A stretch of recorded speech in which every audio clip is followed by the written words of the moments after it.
നമസ്കാരം. കഴിഞ്ഞ നിയമസഭാ തെരഞ്ഞെടുപ്പിൽ ബി.ജെ.പി. അധികാരം പിടിച്ച 3 സംസ്ഥാനത്തും പുതുമുഖ പരീക്ഷണം നടത്തിക്കൊണ്ടാണ് പാർട്ടി രാജ്യത്തെ ഒന്നടങ്കം ഞെട്ടിച്ചത്. രാജസ്ഥാനിൽ ഭജൻലാൽ ശർമ്മയും മധ്യപ്രദേശിൽ മോഹൻ യാദവും ഛത്തീസ്ഗഡിൽ വിഷ്ണുദേവ് സായിയും മുഖ്യമന്ത്രി പദത്തിലേറുമെന്ന് അതത് സംസ്ഥാനങ്ങളിലുള്ള നേതൃത്വം പോലും വിചാരിച്ചതല്ല. മുതിർന്ന നേതാക്കളെ തഴഞ്ഞുകൊണ്ട് ബി.ജെ.പി. ഇത്തരത്തിലുള്ള ഒരു തീരുമാനമെടുത്തത് എല്ലാവർക്കും വലിയ ഒരു ഞെട്ടൽ തന്നെയാണ് സമ്മാനിച്ചത്.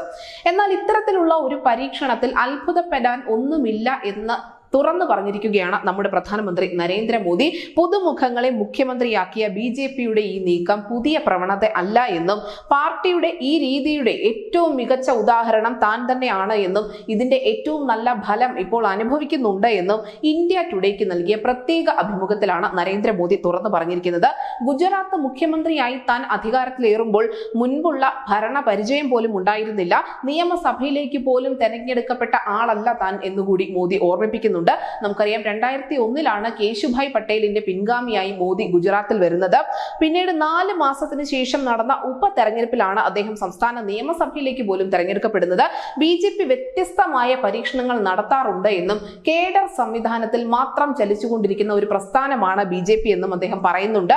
ഒരേ സമയം തന്നെ ഒന്നിലധികം തലമുറകളെ വളർത്തിയെടുക്കാനുള്ള കഴിവ് ബി.ജെ.പി. എന്ന പാർട്ടിക്കുണ്ട് എന്നും മോദി ഓർമ്മപ്പെടുത്തുന്നു.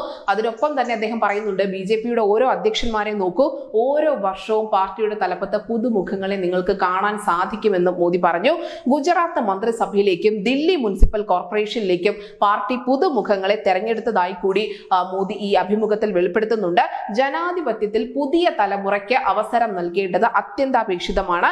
കഠിനാധ്വാനത്തിലൂടെ തങ്ങൾക്കും പാർട്ടിയിൽ ഉയരാൻ കഴിയും എന്ന് യുവജനങ്ങളെ ബോധ്യപ്പെടുത്തേണ്ടത് ഏതൊരു പാർട്ടിയുടെയും പ്രാഥമിക കർത്തവ്യമാണ് എന്നുകൂടി മോദി ഓർമ്മിപ്പിക്കുന്നുണ്ട്. അങ്ങനെ പരോക്ഷമായി കുടുംബാധിപത്യത്തിനെതിരെയുള്ള ഒരു സ്റ്റേറ്റ്മെന്റ് കൂടിയാണ് മോദിയുടെ ഭാഗത്തു നിന്നും ഉണ്ടായിരിക്കുന്നത്.